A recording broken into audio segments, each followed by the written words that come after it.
पुराना political experiment कुछ नए अंदाज में कुछ नए चेहरों के साथ करने की कोशिश की जा रही है। और ये नया पॉलिटिकल एक्सपेरिमेंट क्या है इसके बारे में सबको पता है, ये कोई सीक्रेट नहीं है। अब जनाब आया 2023 और 2024 में हम एक और इलेक्शन की तरफ बढ़ने वाले हैं। एक दफा फिर एक पार्टी, उसके बारे में ये एक तासुर कायम कर दिया गया कि ये पार्टी है जी जिसने इक्तदार में आना है, और जो इलेक्टेबल्स हैं वो अपनी अपनी पार्टियां छोड़ के उस पार्टी की तरफ आ रहे हैं, उस पार्टी में ज्वाइनिंग दे रहे हैं। और अब 2024 के इलेक्शन के बाद जिस आदमी के बारे में सबको ये तासुर दिया जा रहा है कि जी ये है नेक्स्ट प्राइम मिनिस्टर, वो जेल में भी था, फिर वो जलावतन भी हो गया, फिर पाकिस्तान वापस भी आ गया और अब वो अदालत से जमानत पे है। मैं नाम नहीं ले रहा, आपको सब पता है। और मेरा मकसद किसी एक पॉलिटिकल पार्टी पे तनकीद करना और किसी दूसरी पॉलिटिकल पार्टी की तारीफ करना नहीं है। जो अब हो रहा है 5 साल के बाद, ये एक दफा फिर पुरानी गलती को दोहराया जा रहा है और हम एक दफा फिर कह रहे हैं ये गलत हो रहा है। और इस मर्तबा ये जो गलती हो रही है ना, इसका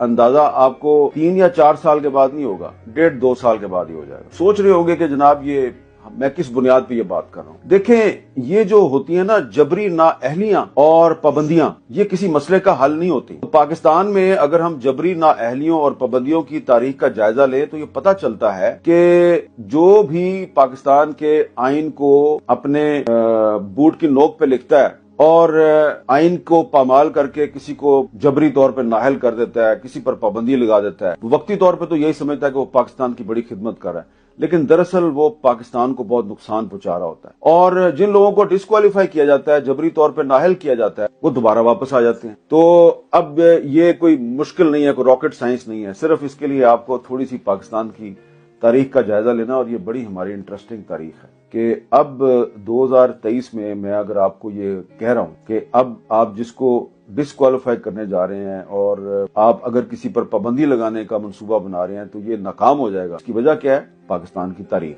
पाकिस्तान की वो तारीख जिससे हमारे जो साहिबाने इख्तियार हैं, जिनके पास ताकत होती है, वो सबक नहीं सीखी। ये जो डिस्क्वालिफिकेशन है ना, इसका सिलसिला पाकिस्तान बनने के फौरन बाद ही जो पाकिस्तान की फाउंडर पार्टी थी ना, मुस्लिम लीग, इसने पाकिस्तान बनने के फौरन बाद शुरू कर दिया था। और जो उस वक्त हमारे पहले प्राइम मिनिस्टर थे लियाकत अली खान साहब, तो वो एक कानून लेके आए थे, प्रोडा के कानून के तहत उन्होंने सबसे पहले जो सिंध के चीफ मिनिस्टर थे अयूब खोड़ो साहब, उनको डिस्क्वालीफाई किया। उनका ताल्लुक मुस्लिम लीग से था और सिंध वो सूबा था जिसने सबसे पहले पाकिस्तान के हक में करारदाद मंजूर की। कोई ख्याल नहीं किया लियाकत अली खान साहब ने, और अयूब खोड़ो को उन्होंने डिस्क्वालीफाई करवा दिया। और फिर अयूब खोड़ो साहब ने शरीफुद्दीन पीरजादा साहब को अपना वकील बनाया, और वो जो उनको डिस्क्वालिफिकेशन का सामना करना पड़ा था, वो अदालत के जरिए डिस्क्वालिफिकेशन खत्म हो गई और अयूब खोड़ो साहब दोबारा सिंध के चीफ मिनिस्टर बन गए।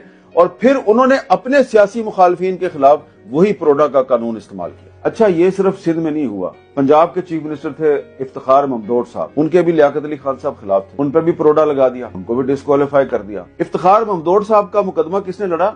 हुसैन शहीद सोहरवर्दी ने, जो कि यूनाइटेड बंगाल के प्राइम मिनिस्टर थे। अब आप आ जाए जी, ये जो 1973 का आइन है, इसमें एक शिक है 62(1)(f। ये जनरल जियाउल हक साहब जो है 1985 की असेंबली के जरिए लेके आए थे, और इन्होंने इस 62(1)(f को शामिल किया था आइन में कि जी किस तरह सियासतदानों को डिस्क्वालीफाई किया जाए। तो उसके बाद फिर ये जो शिक है ये लगाने की कोशिश की गई 1990 में, जब मोहतरमा बेनजीर भुट्टो की हुकूमत खत्म की गई तो उन पर सदारती रेफरेंस दायर हुए, लेकिन इस शिक के तहत उनको डिस्क्वालीफाई नहीं किया जा सका। और उसके बाद ये मुख्तलिफ प्राइम मिनिस्टर आते जाते रहे, डिस्क्वालिफिकेशंस होती रहीं। और उसके बाद जो यूसुफ रजा गिलानी साहब थे, इनको डिस्क्वालीफाई किया गया। सुप्रीम कोर्ट ऑफ पाकिस्तान ने इनको डिस्क्वालीफाई किया तौहीन अदालत में, और इनके खिलाफ जो एप्लीकेंट थे वो थे नवाज शरीफ। उसके बाद एक और प्राइम मिनिस्टर डिस्क्वालीफाई हुए, 62(1)(f लगी इन पे, और वो थे नवाज शरीफ साहब। यानी कि नवाज शरीफ ने पहले यूसुफ रजा गिलानी को डिस्क्वालीफाई करवाया, और बाद में फिर